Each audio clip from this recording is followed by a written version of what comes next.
Attendez, avant que la vidéo ne commence, voici la seconde partie du mystérieux court-métrage sur Gustave. Bon visionnage. Soudain, il aperçoit une sombre silhouette encapuchonnée qui l'observe en silence. Mais surprise, l'inconnu ressemble à Gustave comme s'ils étaient de la même famille.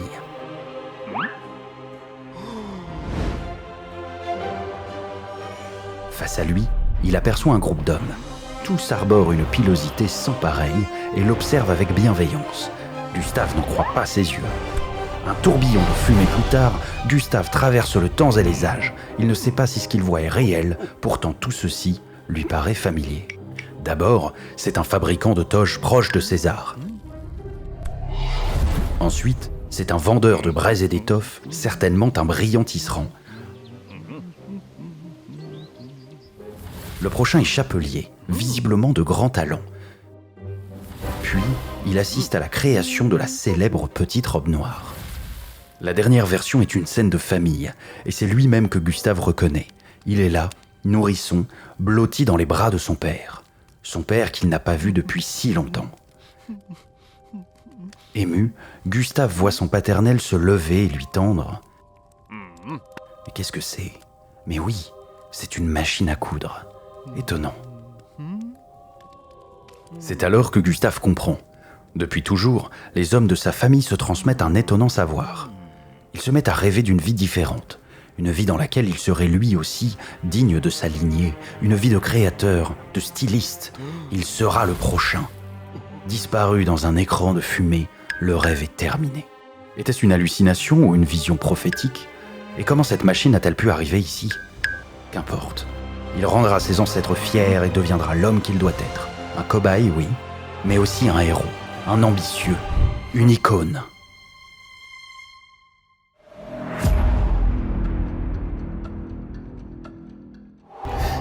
Salut les petits labres nettoyeurs. Alors je sais, c'est quand même un nom vachement moche, mais c'est quand même une bestiole capable de taffer toute la journée pour nettoyer tous ses pots de poissons. À ce rythme-là, je serais même pas surpris que cette poiscaille fasse un burn-out, un peu comme 2,5 millions de Français concernés par le phénomène. C'est énorme. D'ailleurs, en parlant de boulot, j'en connais un qui serait bien motivé par l'expérience. Alors Gustave, prêt pour être burn-outé ? Ouais, enfin, je veux pas être désagréable, Chris, hein, mais si Gustave fait un burn-out, c'est parce qu'il en peut plus de bosser avec toi, en fait. Comment ça, il en peut plus ? Tu rigoles ou quoi ? Il a des horaires hyper corrects, il peut voyager à l'autre bout du monde, gratos, et vivre des expériences de fou. Alors du coup, non, excuse-moi, mais je vois vraiment pas de quoi il pourrait se plaindre. Ouais, et accessoirement, il meurt à quasi tous les épisodes et dans d'autres souffrances, quoi. Oh putain, mais ça c'est un détail. Un détail. Toi, quand tu vis, tu te souviens de quand tu meurs ? Non ? Bah c'est pareil. Bon, j'avoue que c'est pas toujours hyper agréable, mais t'inquiète, Gustave, cette fois-ci, on va essayer de t'éviter une mort certaine. Donc le burn-out ou l'épuisement professionnel, c'est le moment où vous avez trop bossé et du jour au lendemain, tout explose en vous. Vous craquez comme une bougie qui s'éteint et vous n'arrivez plus à la rallumer. Mais du coup, qu'est-ce qui se passe dans notre cerveau pour que ce soit possible ? Pourquoi ce mécanisme en nous existe, sachant que du coup, c'est quand même hyper dangereux. Vous bossez comme un chien et le lendemain, vous pouvez plus le faire pendant des mois entiers. Imaginez ça dans le passé, si ça arrive. On peut vraiment littéralement mourir si on n'est plus capable en fait d'agir. Mais justement, on va voir tout ça et on va répondre à toutes ces questions. Faire un burn-out, ça fait quoi ?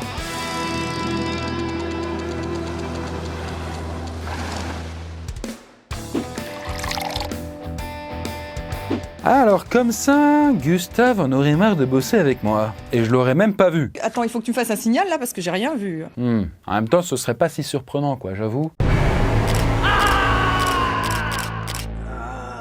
En fait, l'épuisement professionnel, c'est son nom, hein, c'est quand même un trouble assez pervers, qui s'installe progressivement dans le quotidien, et les gens qui en sont victimes n'en ont pas forcément conscience. Ils s'en rendent même pas compte, ils sont tellement obnubilés par le boulot, et ils ont même l'impression que tout va bien. C'est juste, ils bossent quoi. Et ça, c'est typiquement ce qui arrive pendant la période du burn-in. Alors non, Chris, c'est un burn-out, pas un burn-in. Et là, non, mais toi, tais-toi, toi. Je parle bien du burn-in, en fait, qui est la phase juste avant le burn-out. En gros, c'est le moment où l'employé se croit indispensable, qu'il enchaîne dossier sur dossier, sans faire de pause, et qu'il n'arrive plus à recharger ses batteries.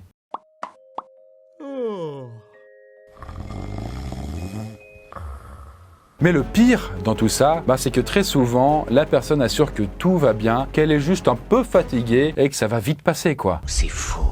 En fait, elle est en plein déni. Un peu comme quand du coup vous avez eu une rupture avec votre ex et que vous dites non, ça va, tout va bien. Et que du coup vous comprenez pas, mais le soir vous chialez, vous craquez quoi. Bah là, vous avez pas encore craqué. N'est-ce pas, Gustave? Ah, ça va, hein? Ah, ça va bien là. Hein. Alors je sais, il va falloir peut-être un peu les rassurer les gens, mais tout le monde s'inquiète là.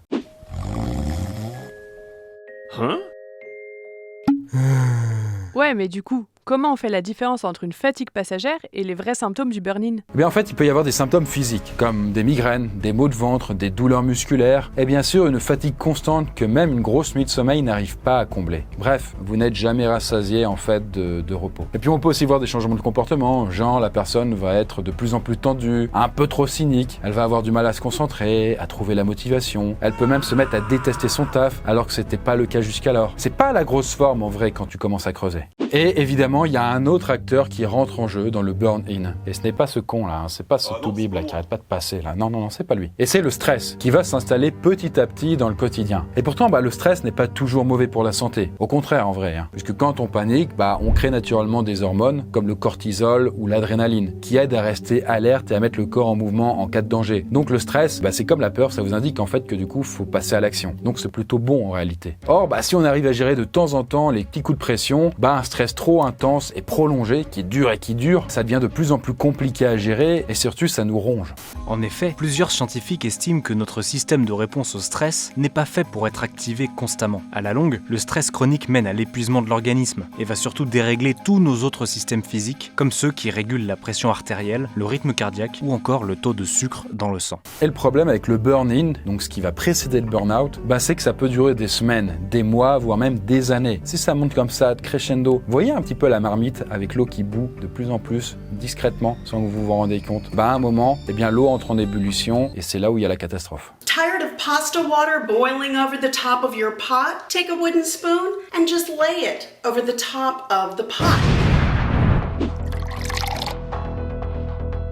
Bon alors je vais quand même pas vous mentir, ça m'a un peu inquiété cette histoire de burn-in, comme ça. Vous voyez, je suis pas un tyran. Je suis un tyran, Mathilde? Non, ça va.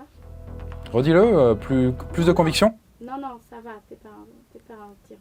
C'est bien, c'est bien. Respire, ça va bien se passer. Vous voyez là par exemple, j'ai laissé Gustave prendre quelques jours de vacances, histoire qu'il se repose un petit peu quoi. Maintenant que ça va mieux, il va pouvoir de nouveau mourir toute la journée. Enfin dans les expériences classiques qu'on lui fait subir, vous voyez. Du coup Gustave, allez c'est parti mon gars, bouge ton gros cul et faut y aller là. Je crois qu'il va pas bien là. Ah putain. Gustave a atteint son point de rupture. Autrement dit, il est à un stade où son corps ne peut plus rien faire. Et là d'ailleurs, quand je dis plus rien, faut vraiment vous imaginer qu'à un moment donné, le cerveau des gens en plein burn-out se met littéralement en pause. Un peu comme si on débranchait le courant d'une machine. Genre, ils ont zéro énergie. Et alors là, la personne est tellement à bout qu'elle peut faire des malaises de fatigue. Être totalement incapable de se lever pour prendre une douche, ou peut même aussi se mettre à chialer des kilos de larmes sans aucune raison. Bref, c'est officiel, Gustave est en plein burn-out. Ouais, enfin, Chris, tu devrais pas faire le malin. C'est un peu de ta faute, tout ça. Alors, ma faute, c'est un peu vite dit, quand même. Quand tu fais mourir aussi souvent tes employés, faut peut-être se poser les bonnes questions. C'est Gustave, pas non plus, voilà. Quelle indignité. Après, c'est vrai, les expériences hardcore, c'est pas non plus reposant. Mais après, vous savez, Gustave, il a quand même un mental d'acier de base. Il est pas censé être atteint par ce genre de choses. Après, peut-être qu'en vrai, on l'a pas vu venir. C'est peut-être le profil qui est sujet au burn-out. Plus que d'autres. Il n'y a pas de profil type de personnes touchées par le burn-out, puisqu'il concerne autant les hommes que les femmes, les jeunes cadres dynamiques que les quinquagénaires chefs d'entreprise. En revanche, ils ont tous des caractéristiques communes, comme le fait d'être rigoureux, carriéristes et un poil perfectionniste. Les burn-outés sont souvent des personnes passionnées et très investies dans leur travail. Donc voilà, en vrai, c'est peut-être pas forcément de ma faute si Gustave est un mec ultra dévoué à la chaîne. Bon, après, les patrons sont pas non plus complètement innocents, dans le mal-être de leurs employés. Il y a des connards partout, à vrai dire. Vous êtes viré? Non, vous êtes viré. C'était par exemple aussi le cas du boss de Moritz Erhardt, qui était un stagiaire allemand de 21 ans et qui est mort d'épuisement après avoir enchaîné plusieurs journées de travail de près de 16 heures en 2013. Donc tu vois là, si on compare Gustave, je suis pas non plus un tortionnaire. D'ailleurs, à ce propos, il serait peut-être intéressant de faire ton arrêt de travail, histoire que tu prennes, quelques jours de repos, quoi.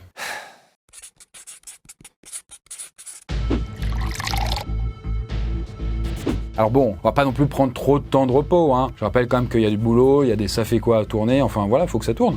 Gustave, Ouais, alors je pense que là, Gustave a vraiment besoin de repos. Il a l'air mort de fatigue. Ouais, je vais lui laisser du temps. Ouais. D'ailleurs, selon la psychologue du travail, Marie Pesse-Grenier, en vrai, l'arrêt maladie pour un burn-out va pas de quelques jours, mais plutôt de 9 à 18 mois, selon les profils. Donc c'est hyper long en vrai, du coup, pour vraiment se remettre ce moment qui vous défonce la gueule. Là, Gustave est en plein épisode de phase de décompression, et qui correspond en fait à la période où la personne va lâcher tout ce qu'elle a retenu pendant toute cette période de surmenage. D'ailleurs, on conseille souvent aux gens de s'en tenir aux actions vitales, du genre manger, boire, dormir et faire caca, quoi. Parce que là, en vrai, on se dit, c'est bon, bénef, le mec, 1 an, en fait, il va se reposer, il va prendre des vacances, il va faire plein d'activités, mais en vrai, pas du tout. Parce que du coup, quand vous avez un burn-out, vous êtes soufflé. Vous êtes satellisé, vous êtes dans un autre monde. Vous avez plus aucune énergie. Même manger, boire, c'est un supplice, quoi, presque. Ce qui fait qu'en vrai, vous ne profitez pas du tout de cette période. C'est vraiment un vide dans votre vie qui peut même pas être comblé, à part par du repos. C'est exactement ce qui est arrivé à Anne Evera, une ancienne juriste qui a vécu le quotidien d'un chat pendant son burn-out. J'ai commencé par dormir à raison de 18 heures par jour pendant 3 mois, suivi le restant de la première année par se traîner du lit au fauteuil en pyjama.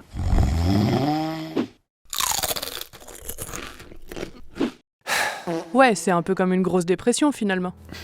Alors, oui, d'un point de vue en fait extérieur, ça ressemble à quelqu'un qui est dépressif, notamment pour les proches. Du coup, on peut un peu assimiler le burn-out à une dépression, car les deux partagent quand même pas mal de points communs, comme la fatigue constante, les montagnes russes émotionnelles ou même le manque de motivation. Et pourtant, ça n'a rien à voir. Et en effet, le burn-out, c'est avant tout une perte d'énergie physique, comme si du coup vraiment, vous imaginez votre téléphone, du coup, il a toujours 5% de batterie. Toutes ses fonctions sont ralenties, vous avez plus les musiques et tout, enfin c'est ça quoi. Et du coup, ça entraîne un épuisement général du corps, alors que la fatigue, elle est davantage mentale et psychologique dans le cas d'une dépression. D'un côté, donc, c'est physique, de l'autre, c'est psychique. Et en l'occurrence, la dépression, c'est vraiment considéré comme une maladie. C'est une pathologie mentale. C'est pas un truc que vous pouvez soigner avec la volonté. Vous pouvez pas vous dire « Allez, bouge ton cul, sors de là !» Je vais t'arracher les yeux, tête du cul. C'est comme si vous demandiez à quelqu'un de schizophrène « Ah, mais arrête d'être comme ça !» Vous voyez, ça n'a pas de sens. La dépression, c'est exactement la même chose. Mais c'est pas le sujet. En tout cas, le burn-out n'est pas encore considéré comme une maladie, mais ça le sera peut-être dans le futur. Et si la dépression est souvent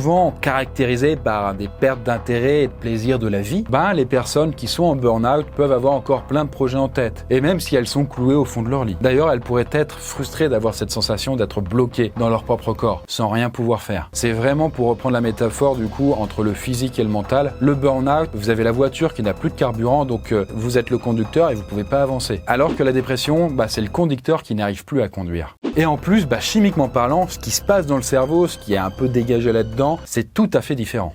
En effet, on observe chez les personnes touchées par le burn-out une augmentation de la taille de leur amygdale cérébrale. Ces amygdales, qui sont considérées comme les lanceurs d'alerte en cas de danger, vont plonger le cerveau dans un état d'alerte et d'anxiété. Chez les personnes en burn-out soumises au stress chronique, elles sont donc surentraînées et plus grosses que la moyenne, à l'inverse des personnes en dépression dont les amygdales sont réduites. Vous l'avez compris, c'est très compliqué de distinguer le burn-out de la dépression, tant ils sont assez proches. Ouais, surtout quand tu tombes dans la dépression pendant ton burn-out. Oh putain, dit exactement. En fait, là, ça peut vite devenir le bordel. Mais bon, on va quand même tout faire pour que Gustave ne tombe pas là-dedans. On va l'aider au mieux, quoi.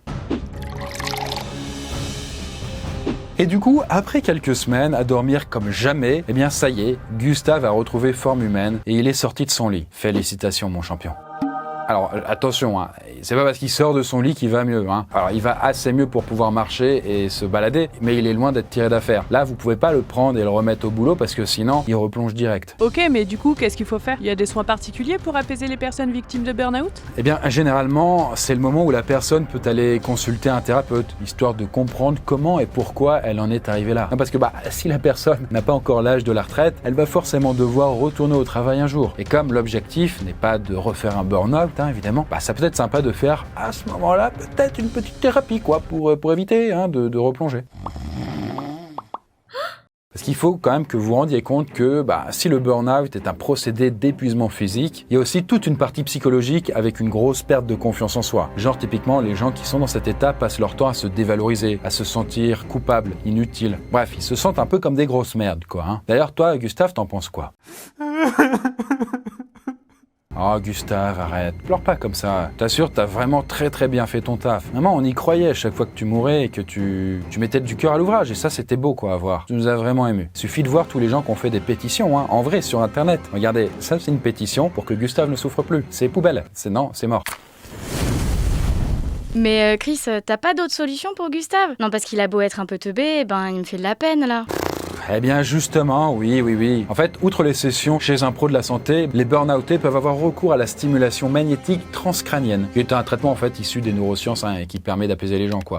La SMT, ou stimulation magnétique transcrânienne, est une méthode non invasive qui va permettre aux neurones de produire à nouveau des neurotransmetteurs naturels, comme la sérotonine ou la dopamine, grâce à l'usage d'ondes électromagnétiques. Ces neurotransmetteurs, qui jouent un rôle dans le bien-être du corps humain, ne sont plus assez produits en cas de burn-out, et la SMT va aider à en créer de nouveaux sans les effets négatifs des médicaments type antidépresseurs. Typiquement, vous voyez, dans l'équipe, il y a une personne qui avait fait un burn-out. Alors, c'était dans un précédent boulot, elle bossait énormément et puis du jour au lendemain, tout avait craqué. Donc du coup, elle nous a aidé notamment aussi à écrire cette vidéo. Bon, toi, Gustave, t'es prêt à essayer ça ? Bon, après quelques semaines de SMT, Gustave devrait aller mieux. Mais bon, encore une fois, il n'y a pas de date de fin avec un burn-out, puisque la phase de récupération est souvent l'étape la plus longue, et elle peut durer de plusieurs mois à plusieurs années. Mais bon, dans tous les cas, faut surtout pas la négliger. Surtout que, comme je l'ai dit, un retour au travail trop tôt pourrait niquer tous les efforts et faire replonger dans cette merde. Enfin voilà, au bout d'un an, à fuir les situations stressantes et à travailler sur lui-même, Gustave est enfin prêt à retourner se faire déchiqueter la gueule dans les ça fait quoi. T'es content, Gustave ? Non. Chris, t'as conscience que t'as absolument pas respecté son arrêt de travail et que t'as continué de l'utiliser pour la vidéo ? J'avais pas vu les choses sous cet angle, ouais. C'est trop tard, En même temps, il a pas l'air de s'en plaindre. Bon, dans tous les cas, même si le burn-out n'est pas encore reconnu comme maladie pro, faut pas la prendre à la légère, puisque selon l'OMS, près d'un salarié sur 4 risque un jour de faire un burn-out. Et il faut pas croire que c'est un truc de vieux non plus. Il y a plein d'étudiants qui, à force de trop bosser, ont pu craquer et faire aussi un burn-out. Et c'est pas non plus, je le précise, un truc de faible. Alors préservez-vous, et même si le travail c'est important et que ça donne un sens à votre vie, ce serait con de vous abîmer la santé et d'en faire pâtir tout le reste de votre vie. Sur ce, je vous souhaite bon courage si vous traversez une épreuve pareille et je vous dis à bientôt dans la prochaine vidéo. D'ailleurs, n'hésitez pas à me suivre sur Instagram, c'est Chris Comte, et nous on se dit à bientôt pour la prochaine vidéo quoi.